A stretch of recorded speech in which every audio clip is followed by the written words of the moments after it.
Hello friends, आज के video में डिस्कस करने जा रही हूँ पोयम द सोल्जर को, जिसे लिखा है रूपर्ट ब्रूक ने। इस पोयम के अंदर उन्होंने एक सोल्जर की ट्रू फीलिंग्स को एक्सप्रेस किया है। पोयम को इटालियन सोनेट पैटर्न में लिखा गया है, यानी कि 8 और 6 लाइन का डिवीजन है। ऊपर की 8 लाइन में तो वो ये बता रहे हैं कि वो क्या चाहते हैं एज अ सोल्जर, और फिर वो ये बताते हैं कि क्यों या किस तरीके से उनका शरीर उनके पूरे देश को रिप्रेजेंट करता है। पोयम के अंदर उन्होंने बहुत ही अच्छे से अपनी एक सोल्जर के तौर पर सारी फीलिंग्स को एक्सप्रेस किया है। इस पोयम को उनकी एपिटेफ के लिए लिखी जा सकने वाली लाइंस में भी काउंट किया जाता है। Starting 4 lines of the poem are representative of it. Poem के अंदर उन्होंने किस तरीके से अपनी फीलिंग्स को एक्सप्रेस किया है, उसे सुनने के पहले थोड़ा सा पोइट के बारे में जान लेते हैं। उनका जन्म हुआ था 1887 में और मृत्यु हुई थी 1915 में। 1914 में जो फर्स्ट वर्ल्ड वॉर हुआ, उसमें उन्होंने अपनी सेवाएं दी थी एज अ सोल्जर। और 1915 में ग्रीस में, यूनान में एक लिप इन्फेक्शन के कारण ब्लड इन्फेक्शन हो गया था उन्हें, जिसके कारण उनकी मृत्यु हो गई थी। एक सोल्जर के तौर पर वो यही चाहते हैं कि जहाँ कहीं भी उनकी मृत्यु हो, वो जगह हमेशा के लिए उनके देश की रिप्रेजेंटेटिव हो जाए। कुछ इस तरीके की फीलिंग्स को वो अपनी इस पोयम के अंदर प्रकट कर रहे हैं। तो देखते हैं हमारी पोयम को। इफ आई शुड डाई, अगर मैं मर जाता हूँ, पोइट एक सोल्जर के तौर पर कह रहे हैं, if I should die think only this of me, तो मेरे बारे में ओनली दिस, केवल इतना सोचना, only this of me, that कि देयर इज सम कॉर्नर, कि कोई कोना ऐसा है, ऑफ अ फॉरेन फील्ड, विदेशी जमीन का भी कोई कोना ऐसा है, that is for ever England, जो कि हमेशा के लिए इंग्लैंड का रिप्रेजेंटेटिव हो गया है। यानी कि मैं कहीं भी मरूं, उस देश की उस विदेशी जमीन में जिस भी कोने में ले जाकर के मुझे दफनाया जाए, वो कोना या वो क्षेत्र मेरे देश का रिप्रेजेंटेटिव हो जाए। There shall be in that rich earth, जिस भी देश में मैं मरूंगा ना, वहाँ की मिट्टी बड़ी समृद्ध होगी। रिच अर्थ, वहाँ की मिट्टी जो कि बड़ी समृद्ध होगी, उस मिट्टी के अंदर होगा। शेल बी यानी होना, होगा। आ रिचर डस्ट, ये जो इस देश की मिट्टी है ना, रिच वाली, उस रिच मिट्टी से भी रिचर मिट्टी इस देश की मिट्टी के अंदर छुपी हुई होगी। कौन सी? पोइट के शरीर की मिट्टी, जो कि उसके देश को रिप्रेजेंट करती है। तो इस देश की, जिस देश में पोइट मरेगा, उस देश की समृद्ध मिट्टी के अंदर कोई और मिट्टी दफन होगी, जो कि और भी अधिक समृद्ध होगी इस मिट्टी की तुलना में। आगे देखिएगा, कंसील्ड, छुपी हुई।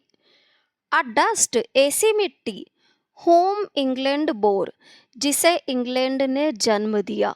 बोर यानी जन्म देना। एक ऐसी मिट्टी होगी जिसे इंग्लैंड ने जन्म दिया।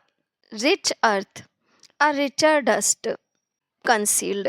अ dust whom England bore, bore यानी जन्म देना। ऐसी मिट्टी जिसे इंग्लैंड ने जन्म दिया। शेपेड, आकार दिया। एंड मेड अवेयर, और जागरूक बनाया। ऐसी मिट्टी इस दूसरे देश की जमीन में दबी हुई होगी। गेव वंस हर फ्लावर्स, इंग्लैंड ने इस व्यक्ति को अपने फूल दिए।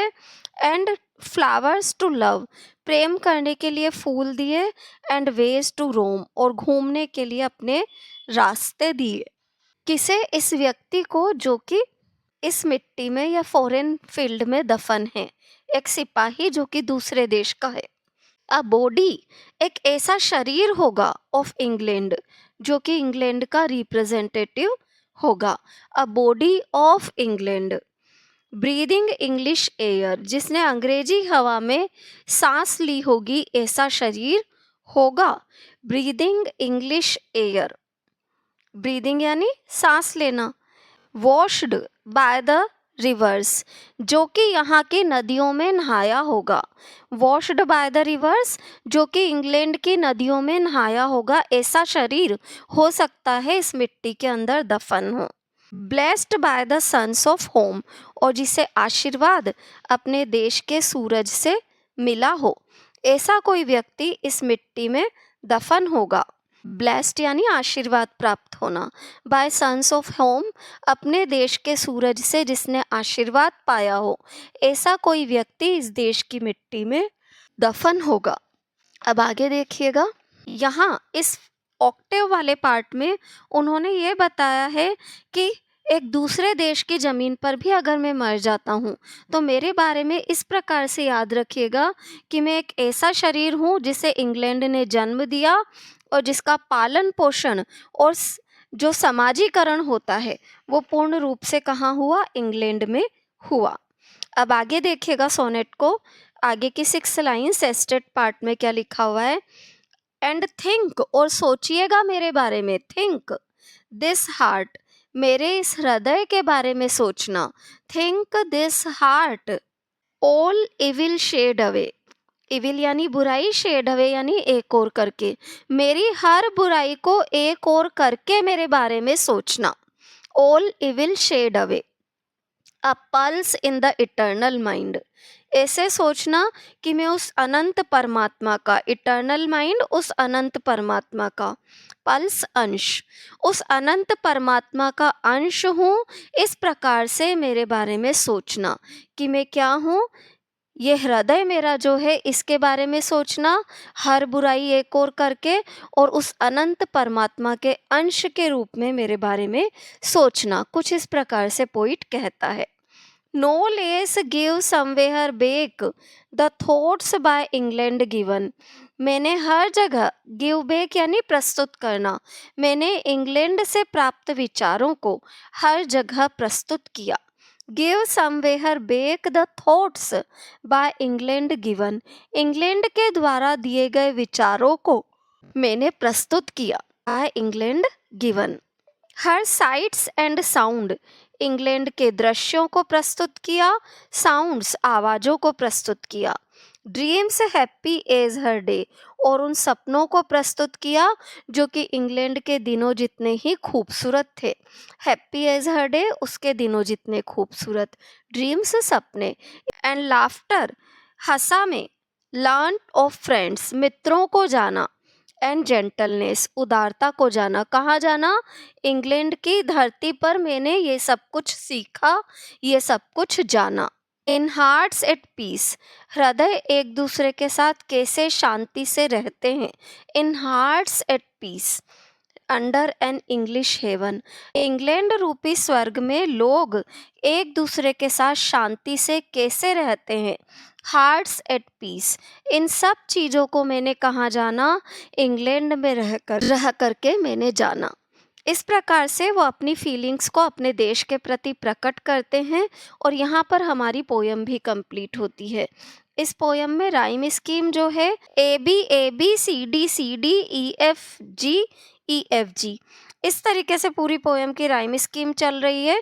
सोल्जर की ट्रू फीलिंग्स को बताने के आधार पर देखें तो ये पोयम एक यूनिवर्सल फीलिंग को प्रकट करती है। साथ ही साथ में ये भी ध्यान रखिएगा कि रूपर्ट ब्रूक को वॉर पोइट के तौर पर जाना जाता है। उनके 1914 सोनेट्स का जो कलेक्शन आया था जिसमें टोटल 5 सोनेट थे, उनमें से एक सोनेट सोल्जर रहा है, ये चीज़ भी ध्यान रखिएगा। पोयम का मेरा एक्सप्लेनेशन अच्छा लगा हो, वीडियो को लाइक कीजिएगा और चैनल को सब्सक्राइब और शेयर ज़रूर करें। Thank you everyone.